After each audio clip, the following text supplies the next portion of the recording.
এই যে জুবিন গাৰ্গৰ অপ্ৰত্যাশিত মৃত্যু, এই মৃত্যুৱে সকলোকে বেদনা বিহ্বল কৰি তুলিছিলে, সকলোকে শোকবিহ্বল কৰি তুলিছিলে। আৰু এজন ব্যক্তি বিয়োগৰ পিছত আমাৰ পৰম্পৰা অনুসৰি যি মাংগলিক কাৰ্যাদি কৰিব লাগে, ইতিমধ্যে 11 দিনৰ দিনা তেওঁলোকৰ বাসগৃহত সেই কাৰ্য সম্পন্ন কৰিছে।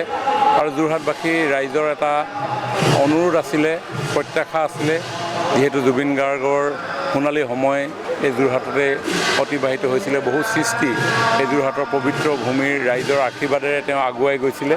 সেইকাৰণে তেখেতৰ মহাপ্ৰয়াণৰ পিছত এক কাৰ্যসূচীত সকলোৱে অংশগ্ৰহণৰ কথা কৈ আছিলে। ৰাইজৰ এই প্ৰত্যাশাক সন্মান জনাই পৰিয়ালেও 13 দিনৰ মাংগলিক কাৰ্যসূচীভাগ যোৰহাটত অনুষ্ঠিত কৰাৰ সিদ্ধান্ত গ্ৰহণ কৰিলে।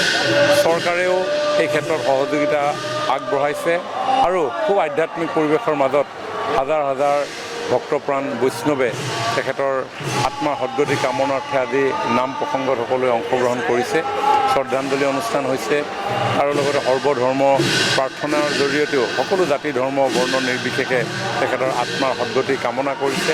আৰু এই যি অপ্ৰত্যাশিত মৃত্যু, এই মৃত্যুত অসমৰ ৰাইজে কিছু মৃত্যুৰ সন্দেহ প্ৰকাশ কৰি প্ৰকৃত মৃত্যুৰ কাৰণ জানিবৰ কাৰণে ধ্বনি উচ্চাৰিত হৈছিল।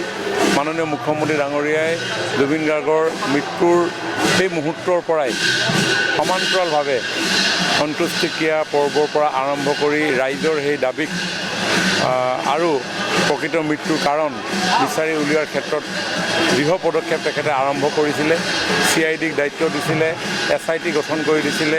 CID আৰু SITয়ে বহিৰ্দেশত সংঘটিত হৈ মৃত্যুৰ লগত ৰাইজে সন্দেহ প্ৰকাশ কৰা দুজন ব্যক্তি, যিজন উদ্যোক্তা শ্যামকানু মহন্ত আৰু তেখেতৰ মেনেজাৰ সিদ্ধাৰ্থ শৰ্মা, তেওঁলোকৰ সন্দেহ প্ৰকাশ কৰিছিল পৰিয়ালৰ লোকেও। গতিকে তেওঁলোককো গ্ৰেপ্তাৰ কৰাৰ এটা দাবী আছিল। আজি এই মাংগলিক কাৰ্য চলি থকা অৱস্থাতে ইতিমধ্যেই তেওঁলোকক অসম পুলিচে গ্ৰেপ্তাৰ কৰি ন্যায়িক দণ্ডাধীশৰ আগত হাজিৰ কৰাইছে। মই ভাবোঁ যে পানী নহৰকৈ তন্নকৈ এই যি তদন্ত, এই তদন্তৰ জৰিয়তে ৰাইজে জুবিন গাৰ্গৰ মৃত্যুৰ প্ৰকৃত কাৰণ জানিবৰ কাৰণে সক্ষম হ'ব। জুবিন দাই কৈছিলে যে পলিটিক্স নকৰিব বন্ধু, কিন্তু দেখিব পাইছে তেখেতৰ মৃত্যুৰ পাছত এতিয়া এক প্ৰকাৰ ৰাজনীতি আৰম্ভ হৈছে। অখিলগগৈ কালিৰ পৰা ধৰ্ণা তেওঁ দিছে। জুবিন গাৰ্গ সীমাৰ পৰিধি ভাঙি তেওঁৰ দক্ষতা প্ৰতিভাৰে নিজৰ জীৱনটোৰ লগতে অসমৰ সমাজ জীৱনখনকো উদ্ভাসিত কৰাৰ এটা সত্তা আছিল। আৰু সেইকাৰণে তেওঁৰ মনত সময়ে হোৱা কিছু চিন্তা তেখেতৰ বক্তব্যৰ জৰিয়তে প্ৰকাশ কৰিছিল। কিন্তু মৃত্যুৰ পিছতে আমি দেখিবলৈ পালোঁ একাংশ লোকে এই মৃত্যুক লৈ ৰাজনীতি কৰা আৰম্ভ কৰিছিলে। কোনোবাই আহি কৈছিলেহি জুবিন গাৰ্গৰ অনুৰাগীসকলক ধন্যবাদ যে নেপালৰ নিচিনা কাৰ্য অসমত সংঘটিত হোৱা নাই।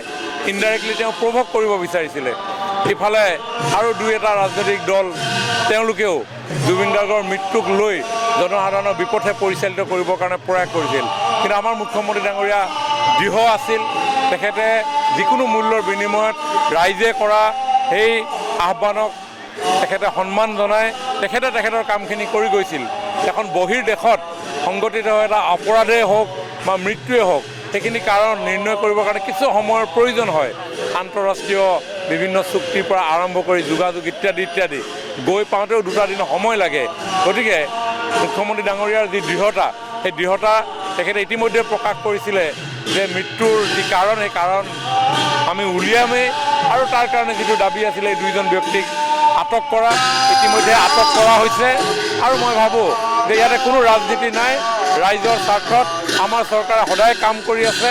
গতিকে মাংগলিক কাৰ্য সমান্তৰালভাৱে তদন্ত দুয়োটাই সমানভাৱে আগবাঢ়ি গৈছে।